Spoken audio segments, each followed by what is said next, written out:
My work is dedicated to present a notion of enlightenment to the West.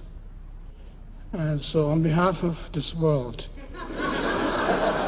I would like to request you to come and do something about it.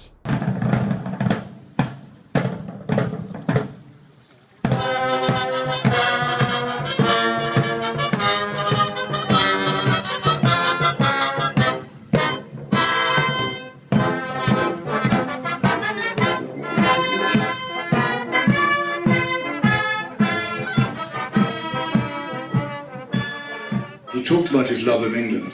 He talked about his gratitude to this country. I was completely fascinated with all of the manifestations of our culture and our spirituality.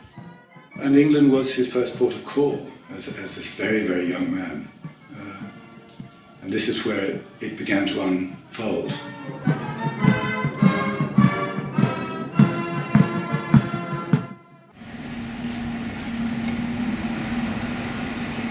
So here we are in London, in Russell Square, which is right in the centre near the British Museum and near the University of London.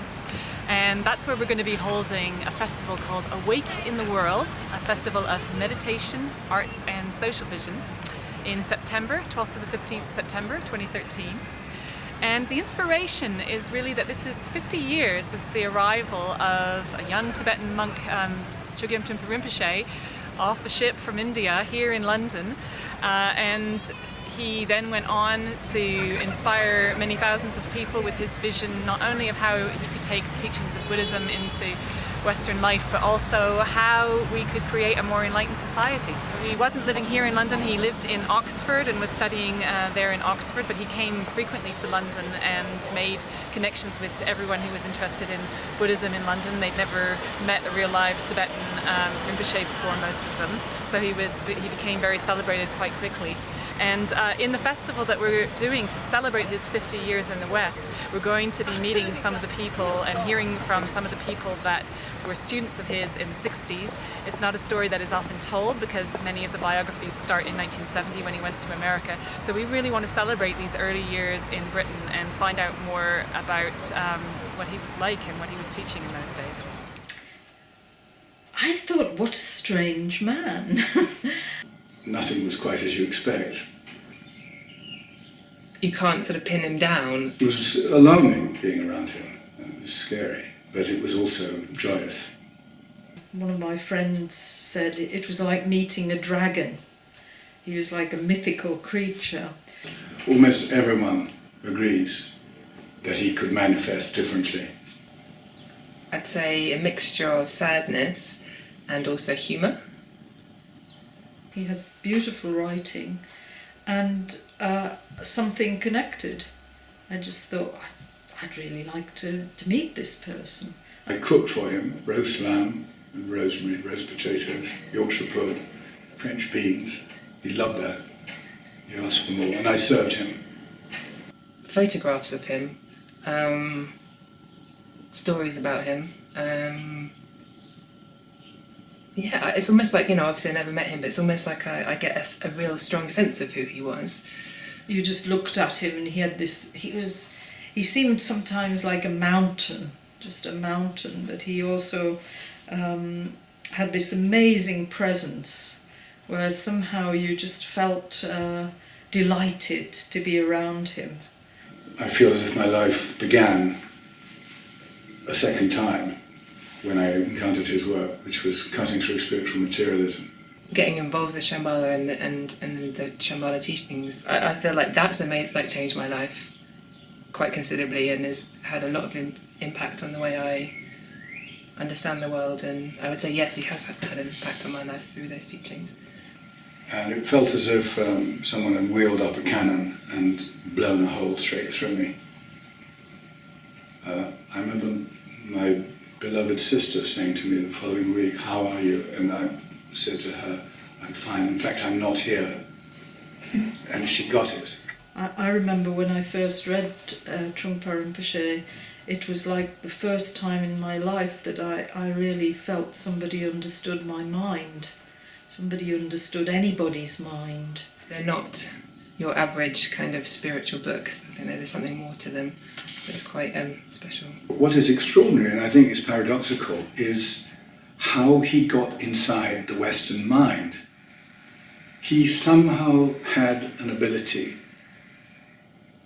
with all his students, and with many people who are not his students, to speak to the heart, speak with astonishing immediacy and directness. When he was teaching, he was just trying to find the best method of getting through to us, to our psychology. He really wanted to make meditation available to people who either had a religion or detested all religion. So Sakyong Mipham Rinpoche is going to be leading us in the festival. He's going to be giving an enormous public talk on Thursday night, and then he'll be also teaching on the weekend, on Saturday and Sunday. The festival is from the 12th to the 15th of September, and it's going to involve one day which is celebrating the life of Chögyam Trungpa Rinpoche with students from the 1960s who were some of his earliest students in the West, and many other really interesting speakers. And then we'll have a weekend where we're going to have workshops and panels and all kinds of teachings to explore how can we develop our own personal path, and how can we then use that sense of wakefulness that we discover in ourselves in order to be able to be more wakeful in society and to transform the society that we live in for the better. You know, you might see this title on a poster and think, Awake in the World, and then, well, am I awake? It means being here. It means occupying the present, training oneself not to try to hook the future and not to try and reheat the past. It sounds very simple, and it isn't, because these habits are deeply ingrained in us, but there's very, very profound magic in this. Well, today it was sitting down in a cafe and being present while I was eating my lunch, like the sort of actually tasting and feeling the textures, and watching other people's hands. Being awake to the world automatically actually means that you're awake to other people. He's right, clearly, that the spiritual path can't simply be, it can't just be for me. It must have implications for how we deal with each other. So, therefore, there is a social implication automatically. I think being sort of experiencing being together, I think that's really important. I do think London is actually, there's a lot of that happening already. I think there's a lot of small networks happening, but I think people generally, there's a sense of well-being that you can get from being connected to other people in a positive way. If the festival can actually can make a bridge to that genuine desire that people have for leading a good life, then it will be wonderful. He often said, we're not actually, as it were, necessarily going to be enlightened in one lifetime, which is a fond hope. He said that we may become good in parts, which I find encouraging. I am simply asking you to serve with us, to save and build enlightened society. Saving alone is not enough, but we have to build enlightened society at the same time. I can hear his voice